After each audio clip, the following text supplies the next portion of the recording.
Dr. Amie, welcome. Thanks so much for being here. Hi, Katie. It's my pleasure. Thanks for having me. Well, I'm excited to learn from you today, and I have a feeling our topic is going to be really relevant to a lot of people listening, specifically when we go deep on thyroid health.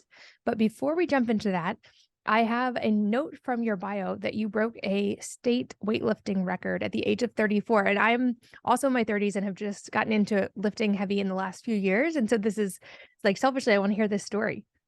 Yes. So I'll try to make it brief, but I went from competing in bodybuilding and fitness and figure, where it's very subjective. You have to diet down and stand on stage in a bikini and all of that.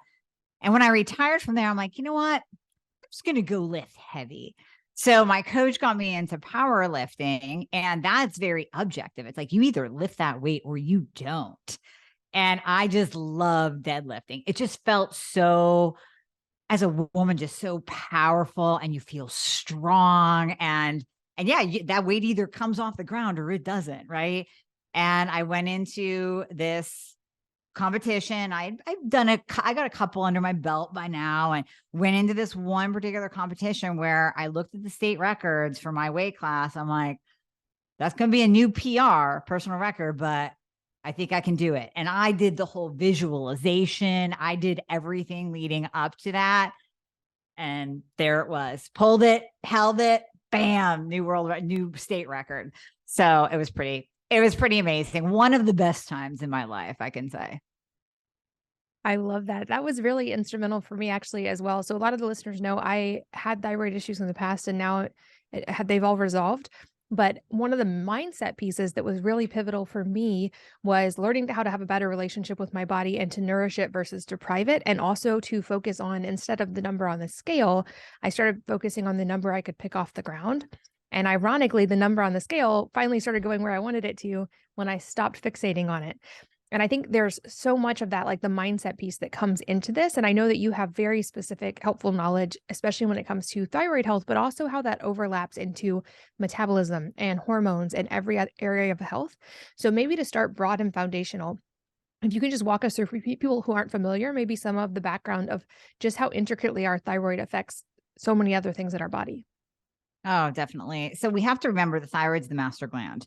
It is the master gland controlling the show in your body, from your metabolism to your skin turnover rate of the cells of your skin, your hair growth, your energy, ATP production at the mitochondria level. It really does control the body, every organ and system. And it's actually a shame that we don't look at the thyroid more in conventional medicine. And I know we'll go down that rabbit hole eventually, but you just have to mention it now. It's a shame that it's not focused on to a greater extent, since it does control so much. So when your thyroid is off, whether you're diagnosed hypothyroidism, autoimmune Hashimotos, or it's just not quite functioning very well, it's in that subclinical state where the numbers are starting to shift, but you certainly have all the symptoms to go along with it. That's where we really have to focus on it, because then downstream from that are all of the systems that start to go haywire. Our sex hormones go wacky. You start to lose control over your glucose regulation, your blood sugar. You become constipated. So now you think it's a gut issue, but it's your thyroid. Your doctor gives you an antidepressant, but hey, it's not a Prozac deficiency, it's your thyroid. So all of these other systems become affected.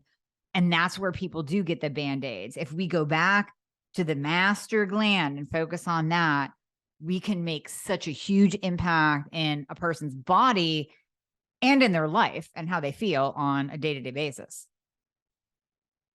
Yeah, and I'm excited to jump into your whole body approach for actually addressing that rather than kind of spot treating, which seems like the more conventional method that happens.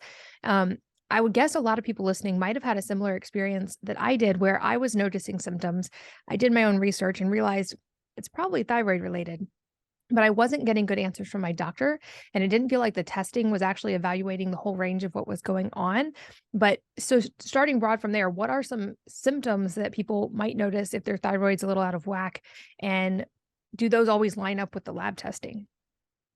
So the big symptoms that we always hear right off the bat, it's going to be your weight gain and inability to lose weight. So these are the people that they're doing it all. right? They're really trying. They've read every diet book under the sun. They've taken every supplement. They're on every Facebook group trying to get information.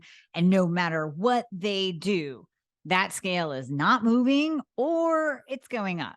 So the weight gain, just inability to lose weight, can't control that. Next up would be fatigue. And it's that crushing fatigue. It's where you're looking at your couch at 2 p.m. You're like, wow, that really looks good over there. I could definitely take a nap. And even if you got a great night's sleep the night before. But then, of course, there's the insomnia component, which also goes hand in hand with thyroid, and constipation, hair loss, joint pain, muscle pain, depression, anxiety. I mean, the list goes on, but those are the big ones. Those are the ones that I hear pretty much every single day. And then we can kind of get into the more intricate ones where people will ask me, well, I have a ton of allergies. Well, yes, if you have Hashimotos, that brings on an elevated histamine reaction. So you can have more allergies than your neighbor who is exactly the same age and weight and height as you, but you have a thyroid problem and she doesn't. So you get more of these symptoms showing up. That makes sense, and I've seen this kind of play out in the meme world on social media with the jokes about, like, a woman gets on the scale and she, like, looks disappointed, she gets off, she takes off her clothes, takes out her contacts, washes her like, every possible thing she can take off, and she gets back on the scale and she's like, "It went up?" And I think that, like, a lot of women have maybe experienced that where you feel like you're doing all the things right, and I think that's actually a wonderful thing because that means it can be an insight of why your body's not responding. Like, I'm a big believer that our body's always on our side, so in those cases, it's not that our body's betraying us, it's trying to tell us something, and that was certainly true in my case. You also touched on a little bit, but thyroid health lining up with skin and hair health, and it seems like for women especially, this is a big symptom that a lot of people get really frustrated with because it's so visible. It's huge. And I will have women literally telling me the amount of hairs that they take out of their brush or that they are holding in their hand after they get out of the shower. And it's devastating. I mean, to us women, our hair is our crown, right? So when we start to lose it, and again, it's out of our control, it just starts to happen. And we're like, what is going on? So we do all the things of going to the dermatologist and we check with our doctor. Maybe we buy some Rogaine at the drugstore and we're trying that. And it really starts to impact our self-esteem. And the skin part, I don't see as much, but really dry skin is a factor in hypothyroidism because you don't get that cell turnover rate happening like it should be. So we'll get the really dry, flaky skin. But the hair, Katie, oh my gosh, that's at the top of a woman's list. It can actually be the number one symptom in some of my patients because they're so hyper focused on it and they're just really mentally bothered by it. Yeah, for sure, because it is so visible to everyone they interact with. And like I said, for me, at least my story, it was hard to actually get accurate testing, especially when I was trying to just go the conventional medicine route. And I'm grateful because I learned so much through that experience and through working with many different doctors before finally getting answers. But it seems like there's some kind of misconception slash major problems when it comes to thyroid testing in the conventional world, where for me, they weren't testing all of the related thyroid hormones. They would test one or two and they would define them as normal, which I think is a potentially another problem because those are based on sort of lab average ranges that might not reflect optimal. But can you walk us through the intricacies of testing, what we should test for, and why sometimes testing may not seem to reflect what's actually going on in the body? Right. Exactly. Oh, I can't wait to have you on my podcast. We're going to get deep into your story, girl. But yeah, no, the testing. Oh, that's huge. It's just huge because that's something I see every day too. So patients will come in and they've gone to their doctor and they ask for a full thyroid panel because they heard people talking on a podcast about this thyroid thing, right? And it's super important. So they'll go in and they'll say, "Hey, doc, can I have a full thyroid panel?" Well, you might be lucky if you get a free T4. You're definitely going to get a TSH. So let me break those two down. TSH is thyroid stimulating hormone. It is a pituitary hormone. It is not a thyroid hormone. So it's a messenger from your brain to stimulate the thyroid gland to produce more thyroid hormone, T4 and T3. That will go up. So TSH will increase when your thyroid production decreases. So that's the only kind of inverse test that we see. TSH goes up as your thyroid function goes down, because it's basically the pituitary yelling at the thyroid. It's like when your kids are bad and you're like, Johnny, pick up your toys. And then, Johnny doesn't do that. So your voice goes up a little bit. Johnny, pick your toys up. Let's go. That's TSH rising in response to low thyroid. Now, that may or may not tell us something. I have seen hypothyroidism in women, in people, but mostly women, where that TSH is perfect. It's actually in the functional optimal range. So we like, in functional medicine, we like that TSH to be below a 2. Now, that standard lab value range that is huge, vast, and wide will go all the way up to a 4.5. We like it below a 2. If it starts to creep above a 2, we go, there's something going on here. We definitely need to look deeper. But I have seen TSH below a 2, but then we move on to the other markers and we pair it up with the person's symptoms, because you are more than a lab value. And then we get to see the whole picture. So then we move to that free T4, which you might get that one. And T4 is the inactive thyroid hormone. So it's great to have that free T4 test, free meaning unbound. We want to check what is available for the cell. And in the case of T4, what is available to be converted over into the active thyroid hormone, T3. So we test free T3. Now, there's one of the important markers. That is the active thyroid hormone. I want to know how much active thyroid hormone is actually in your body, ready to be taken up by the cell, ready to attach to the receptor site on the cell to do its job, whether it's to give you a metabolism, to grow your hair, to let you poop every day, whatever it is, that T3 has to attach to the receptor site. I want to know how much active thyroid hormone you have. That's important. Moving on from that, we have reverse T3, which is the anti-thyroid hormone. And reverse T3 will block T3 from getting to the cell to do its job. So I always use the analogy here of a bouncer. It's the bouncer outside the club, arms crossed, telling T3, can't get in. You're not getting in tonight. Sorry. Because if that reverse T3 is elevated, it's literally putting your body into a survival state, and it's blocking T3 from getting to the cell. So what that means for you, no metabolism. You're not going to feel well. Your energy in the toilet, you're going to lose your hair, and you're not going to poop every day. And then we want to move on to the TPO and the TGA antibodies. And that's what tests for Hashimoto's. Now, 95% of all hypothyroidism is Hashimoto's. It's the autoimmune form Hashimoto's. And that's why it attacks women more than men. That's why I tend to lump women into thyroid talk, because it affects us more. We have more autoimmune. When we're looking at TPO and TGA, we're looking for any kind of antibody that is present. You don't have to be flagged. You don't have to get an H next to it. If there are any antibodies present, that tells me that you are starting to build up these soldiers in your body that like to go out and they attack your thyroid because they think your thyroid's a bad guy. And I don't care if there's 5 soldiers or 500 soldiers. I don't want them there. I don't want those soldiers going out and attacking your thyroid gland, because if I come in and beat you up every day, you're not going to do your job very well. Well, the thyroid gland can't do its job very well if it gets beaten up every day, if it's always in a war.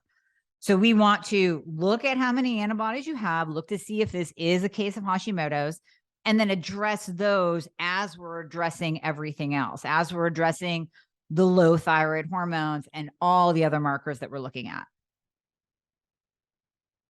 That makes sense. And you mentioned that you mainly think of women when it comes to thyroid issues. And it certainly seems like women are primarily affected, although men can be. Mhm. But why are women affected much more often, especially by the autoimmune forms? Because we have less testosterone. So testosterone is the most abundant hormone in a woman's body. I don't know if you knew that or not, but it is. But men just have more of it. So when we're looking at our total levels of testosterone, men have more testosterone. And testosterone is very autoimmune protective. So it will actually protect the person from that autoimmune light switch from turning into the on position, really. That's why I am so passionate about optimizing sex hormone levels too in a woman, specifically testosterone, because then that will help protect her From autoimmune, it will help calm down Hashimoto's if she has it already, and it will prevent other autoimmune conditions from popping up, because we know with autoimmune, where we see one, we normally do see more than one. So it really is testosterone is a big component. And then just us as women, we go through so much more. So pregnancy, very natural, something you might want to do, but it's a stressor. It's a huge stressor on the body. And Katie, I don't know when your thyroid problems popped up, but I hear a lot of women, I'm sure your audience are going to nod with this one. A lot of women, they go, it was after my first child. It was after my second child that it just all went to hell in a handbasket. And that's when all my symptoms started. And it's like, yeah, that's when your autoimmune switch went boop. And it turned on, because pregnancy is a stressor, albeit a good one. It's still a stressor. And that's really all that the body needs to flip that autoimmune switch. And let's face it, men don't go through as much as we do. So there's that. Yes, for me, it was after my first son was born. And the frustrating part was I was told by doctors at the time when I brought up, like, hey, these things are happening. They were like, oh, that's normal. That's postpartum. That's just like basically get used to it. That's life now. And I'm glad that I kept looking for answers and discovered that there were much better answers than those. But it's an experience I hear very commonly from women. And it makes sense because we have so much more variation happening. But I do feel like the testosterone piece is likely new information for a lot of people.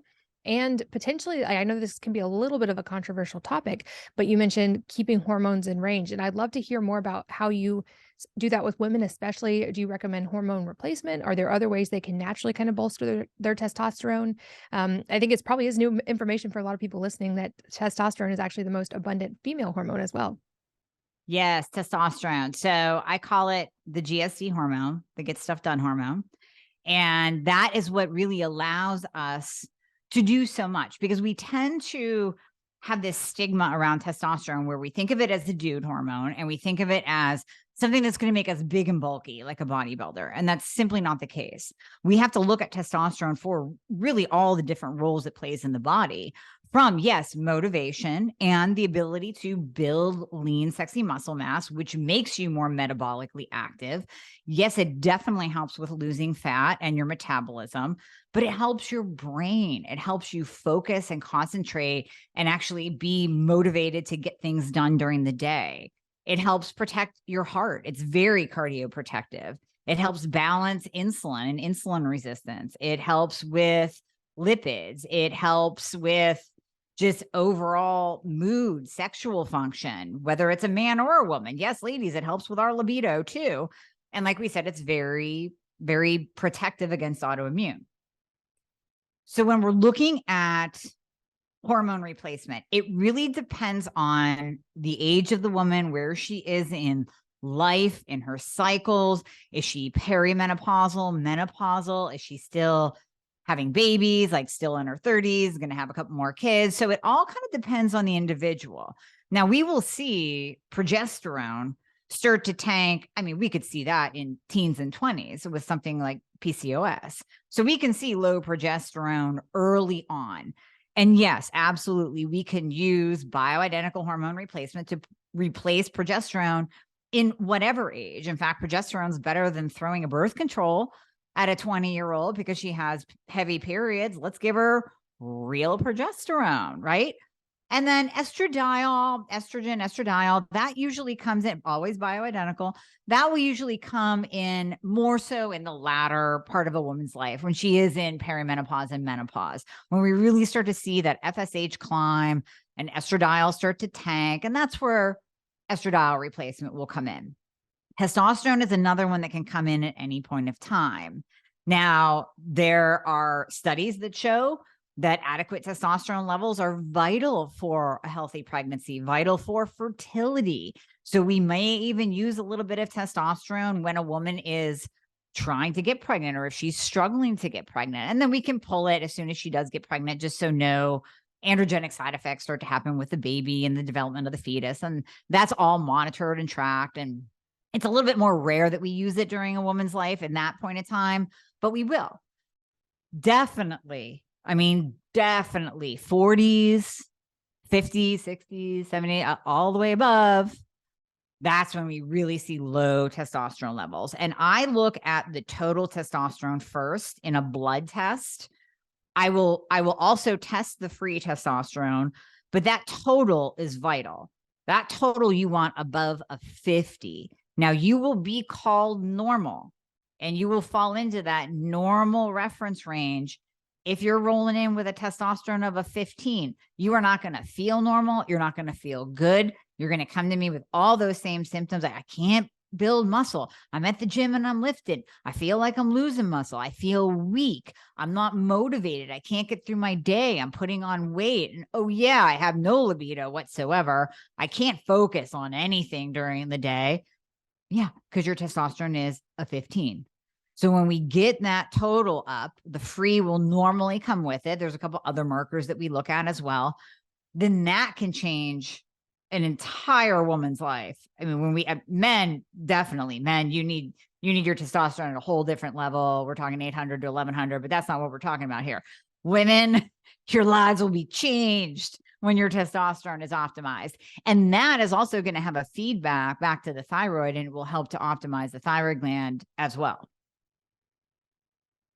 That makes sense. And to echo your point, I know that is a concern for a lot of women that they don't want to get bulky and they don't want too much testosterone.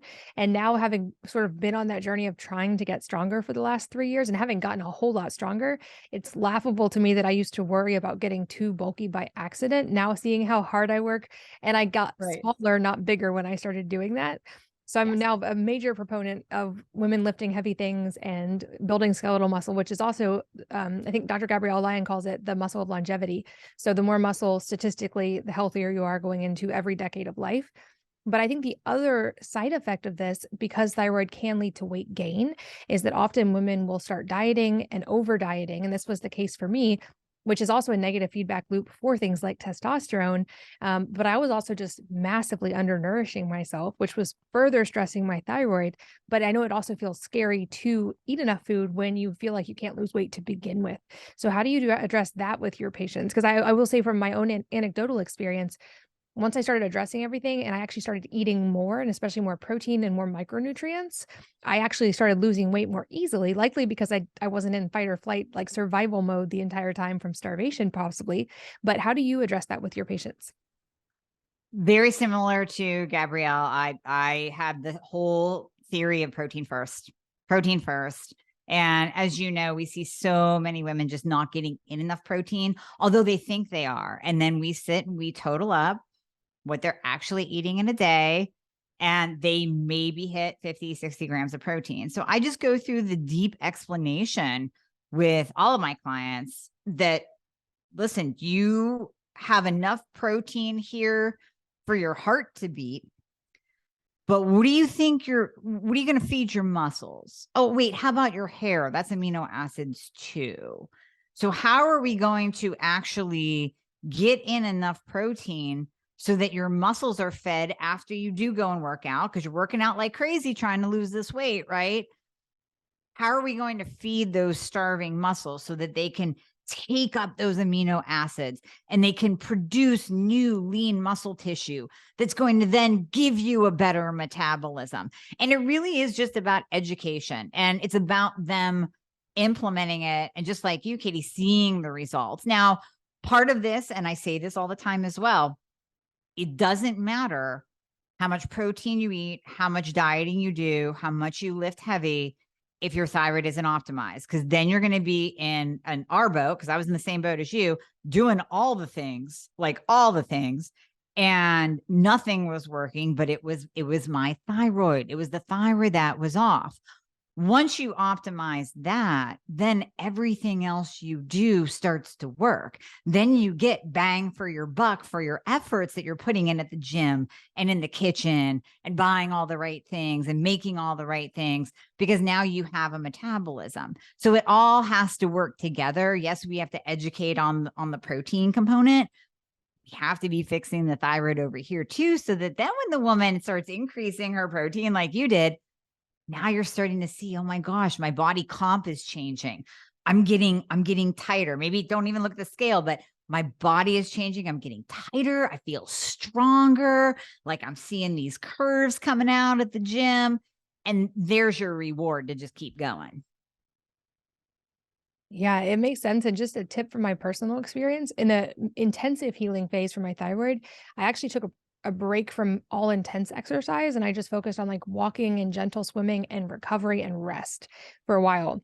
And I felt like my body needed that restorative time. And then now I focus on, I don't do any like long form cardio, but I do sprints and weightlifting because I feel like, to your point, those are the biggest bang for the buck activities. Now that all my things are in healthy range, I see the biggest results from that. So I love to give that advice to women. I'd love to talk more about what you call the forgotten thyroid hormone as well and how to optimize this because I think you explained this so beautifully. Yes, yes, yes. So the forgotten thyroid hormone is T2. So when I was talking earlier about your thyroid producing thyroid hormones, we always talk about T3 and T4 because those are measurable. That's what we see on the labs. That's what your doctor's going to measure. And that's what we can replace pharmaceutically. We can replace T4. We can replace T3 in medication. T2 is the forgotten thyroid hormone because there is not an assay, there's not a test for it unless we're looking at studies that have been done. And there's not a drug, there's not a pharmaceutical for it. It is in supplemental form. So, of course, it doesn't get as much love and attention as something that's in a pharmaceutical form, right? But when you look at the studies of T2, which is the long name for it is 3,5-diodo-L-threonine, when you look at the studies on it, they are phenomenal. So I've been using this in supplemental form for about 15 years with myself and with my patients, seeing tremendous results, but it was always in kind of a like a bro formula. Like it was, your bodybuilder supplement name. And it was really hard to tell, 40-year-old mom to go to this mean, angry site and buy this mean, angry name supplement, right? She'd be like, what am I doing exactly here? So I've been using it though. I would tell my clients, just trust me, try it. It's going to work. And I saw tremendous results. And then diving into the research on it, there are amazing trials, even human trials that show as much as a 4% loss in body fat percentage in 28 days just by implementing and using T2. And that's huge when we're talking percent. We're not talking 4 pounds. We're talking 4% body fat loss.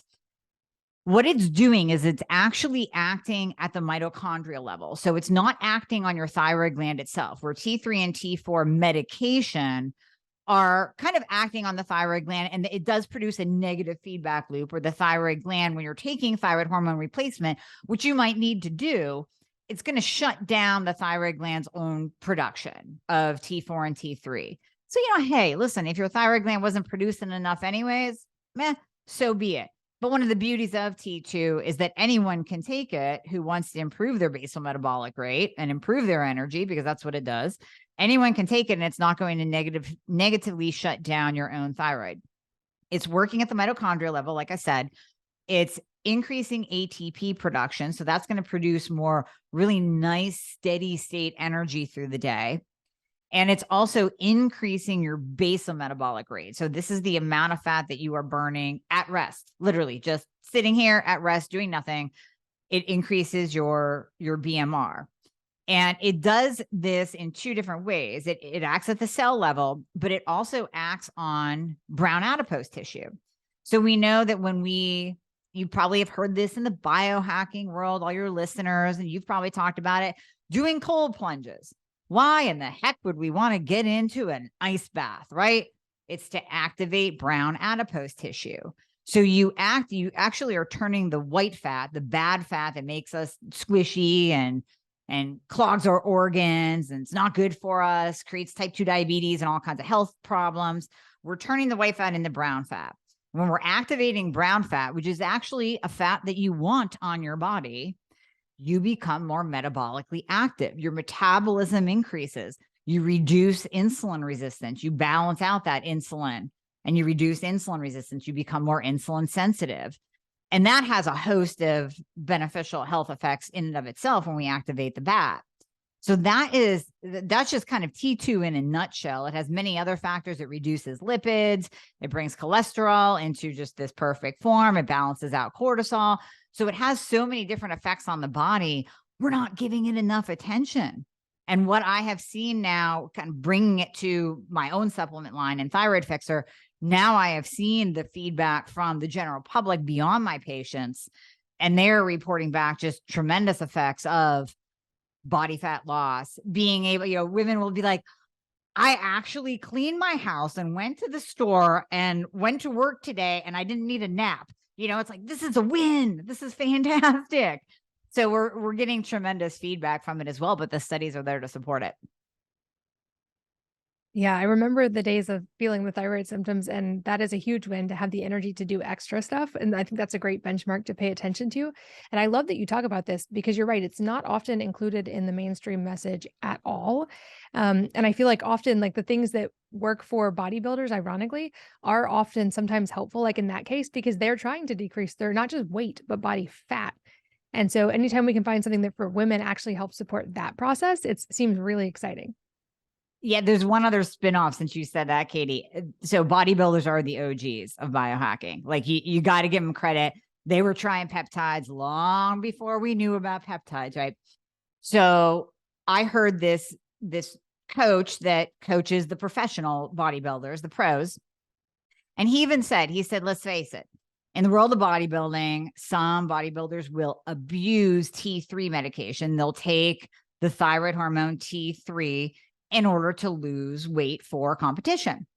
And he said, I don't let my competitors take T3. I use T2 because T3 will burn both body fat and skeletal muscle, and it will shut down their own thyroid production so that after the show, they come off of everything that they've been doing.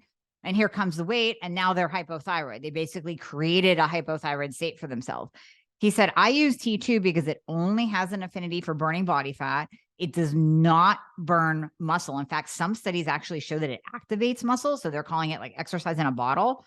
I tend to be careful with that because I don't want anybody just sitting on the couch and not lifting. But so block that out. But he said, yes, it only has an affinity for body fat, not muscle, and it won't shut down their own thyroid function. And here's me listening to this guy clapping. I'm like, yay, that's it.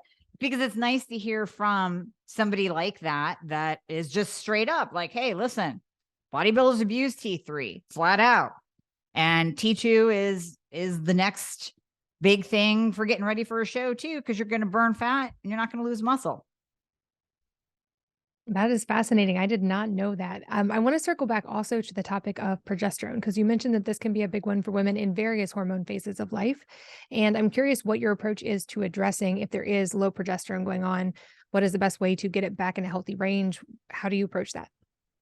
Yeah, progesterone, let's just use the real, right? We can use cream, we can use compounded, we can use oral, always bioidentical, and we can do different doses. So you might have a younger woman with heavy periods or missing periods, and you're looking for PCOS, and maybe she doesn't quite fit that insulin resistance, high androgen component, but oh, look, here's the tanked out progesterone. Okay, let's use like 50 milligrams of cream, or let's use 50 milligrams oral and just cycle that 14 days on, 14 off in her cycle. As we start to get a little bit older and we're starting to hit, later years, even like late 30s, 40s, late 40s, that's when sleep starts to decline and anxiety starts to come in. I always say the classic low progesterone scenario is poor sleep, and someone close to you, be it a family member or a friend, goes, what is wrong with you? Why are you being so bitchy? And that is low progesterone. And I think it's not you, it's low progesterone. So that's when, yeah, let's try an oral, because bioidentical oral is actually converted in the liver to allopregnanolone, and that has a very calming effect on the brain. So that's the form that usually gives most women a little bit better sleep and a little bit better, we'll say, anxiety, agitation control. Although some women don't do well on the oral. I always like to start with the oral to see how people tolerate it, unless it's a younger person. But then we'll go with the cream if we can't. We can do a Dutch test to see how you actually methylate and process your hormones. Sometimes that will tell us like, oh, you really have to do cream in this instance. But I would say the majority of women do really well with the oral, and they get that extra like sleep benefit that they might not feel with the cream. Good to know. And I know, like we've talked about thyroid being the master gland and sort of affecting everything. This is a very multifaceted approach. What are some of the other, whether it be supplemental, lifestyle, dietary factors that you approach with your patients on this that can be sort of universally helpful? Absolutely. So insulin is another big one. We have to check for insulin resistance. I see insulin resistance in maybe 95% of my patient population with hypothyroidism or Hashimotos, because again, that thyroid gland being the master starts to dysregulate your blood sugar. You end up getting more elevated insulin levels, even when you're eating right. Even I've had people say, oh, listen, I'm eating low carb, I'm eating carnivore, and they're still insulin resistant because the thyroid is off. So we optimize the thyroid, but we also look at and address insulin. Maybe we're using something like berberine. Maybe we are changing them over to a lower carb diet than what they're on already. But you have to address insulin because it's very, very inflammatory. And insulin is one of the hormones that will increase reverse T3. Remember the bouncer at the club. We don't want reverse elevated. We want to keep reverse down so your T3 can get to your cells. So we want to keep insulin in check. Another big factor is ferritin. So whether or not you're anemic, but specifically your iron stores, which is your ferritin marker, those we actually want between 80 and 100. Now, again, normal lab value range, huge. Are you going to be told that you're normal if you come in with a ferritin of 30? Yeah, but you're not going to feel great because the symptoms of low ferritin mimic low thyroid. You can gain weight. You're going to be tired. Your hair is going to fall out. So we have to get that ferritin level to an optimal range as well. Again, so everything is working in conjunction. Everything is working just like a symphony. So we're not just doing one thing here and hoping it sticks when all of these other issues are floating around out here. And because that's where you see the person or you hear the person say, I'm just not getting better. Well, yeah, because you're addressing one thing, or the practitioner you're working with is addressing one single thing, and they're missing all of these other factors that play a role. Magnesium is huge. Magnesium is so important for so many different factors in your body, from your heart beating to your sleep, muscle contraction, T4 to T3 conversion. That's another big player. Iodine, I am a fan of. I love Dr. David Brownstein's work. I think he's gone deep into the world of iodine and its benefits, everything from hair growth to weight loss, fibrocystic breast, endometriosis, and of course, lowering reverse T3 and improving thyroid function and improving that T4 to T3 conversion. So those would probably be my top factors outside of thyroid and the sex hormones. Then we have to kind of go down the path of those micronutrients, diet, insulin, all those other factors that can come into play. Yeah. What about lifestyle factors like, for instance, light exposure and sleep? It seems like those can at least be made worse or better in a lot of cases if there are thyroid issues going on. And at least anecdotally with me, I noticed getting the right amount of sunlight at the right times of day made a drastic difference in my sleep, which also seemed to be very thyroid supportive. Definitely. And I'm glad you brought that up, Katie, because it's one of those things that sometimes we do overlook because it's so simple. And especially in our world, it's like, well, yeah, of course, sleep is important, right? But educating the community, educating our clients, patients, audience is vital. And I will often circle back to the basics to my patients and to remind my audience, like, let's not forget about the basics too. Let's not get into a situation where you're like, well, I need more thyroid hormone because I'm really tired during the day and I must need an increase in my testosterone. I must need more supplements. And it's like, are you sleeping? Because if you're not, well, no, I'm going to bed at like 11 because the kids are stressing me out and I have to work and I'm doing this project and And sometimes it's the basics, right? So just what you said, light exposure at the right times. Get up, walk out, and look at the sun. Stand in your bare feet in your grass if you can for a bonus, if it's not, minus 10 degrees out. But look at the sun. That simple act can improve your sleep later in the day. And it's hard for people to grasp that. Like, what is looking at the sun at 7 a.m. going to do for my sleep at 10 p.m.? It will. It helps reset your circadian rhythm. And your best times of sleep, your restorative times, and I know Katie said this on the podcast, but I'm going to repeat it, 10 p.m. to 2 a.m. Don't be going to bed at 11 and 12 and making excuses, because you're losing out on that restorative sleep, and your body needs healing. If you are listening to this podcast and resonating with anything that we're saying, your body needs healing. Even if you don't know what that is yet, maybe you don't know you have a thyroid problem. Maybe you have no idea where your hormones are, but you are feeling off. Sleep is the number one thing that you can do for your body to rest and repair.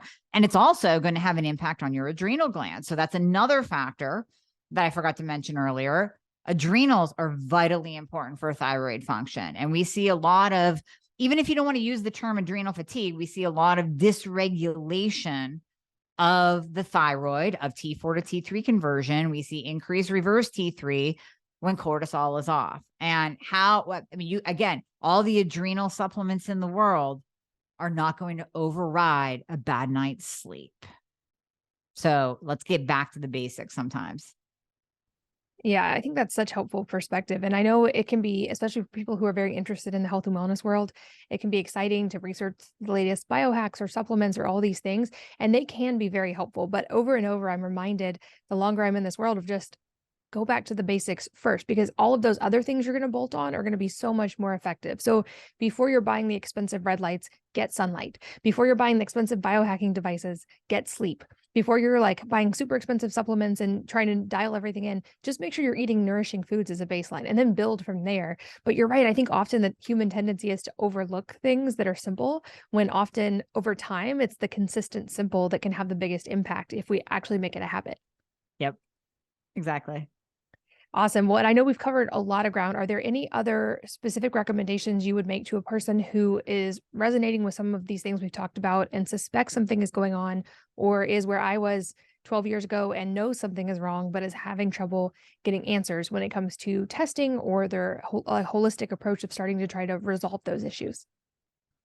Yeah, and no matter where you are in your journey, the biggest thing that I could tell anyone listening who resonates with this is, let's start with testing. First of all, let's start with testing, and let's really make sure, because you can tell a lot from your testing, and you can tell a lot from listening to your body, right? Your body will tell you. And just like you mentioned earlier, Katie, those signs and symptoms are gifts, because they are signs that your body is literally gifting you to say, this is something that you might want to look into.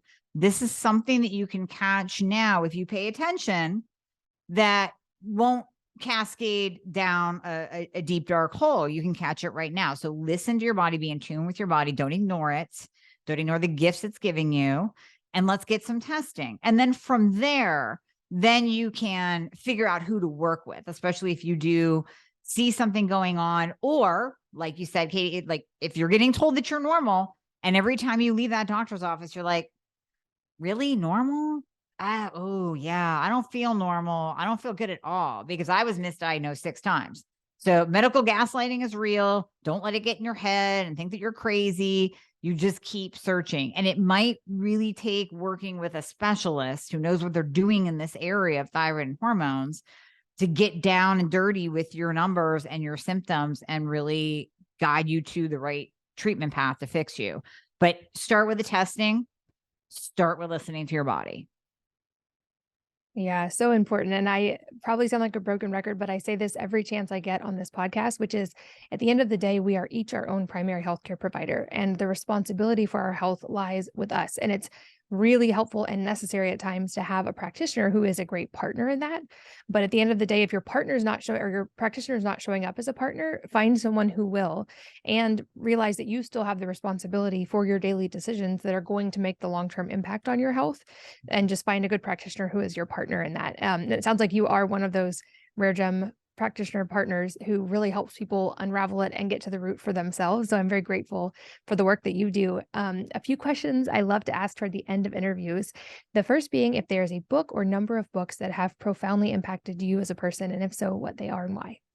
Sure. So actually having absolutely nothing to do with the thyroid whatsoever, my favorite book, and has been for years since I read it, biggest impact on my life, is Driven by Dr. Douglas Brackman. And for all of you crazy driven type A individuals, this book is a game changer because it lets you understand who you are in the world.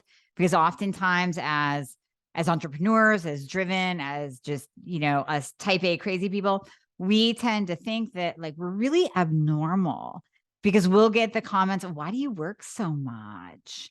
Like, why this, why that? Why aren't you just retiring and laying on a beach somewhere? I'm like, because I would lose my mind.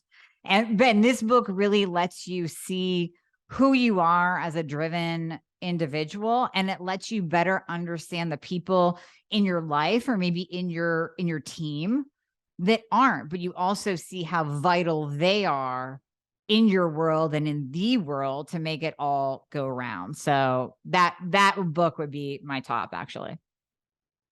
I love it. I will put a link to that in the show notes as well. Any other parting advice for the listeners today that could be related to thyroid health or entirely unrelated life advice?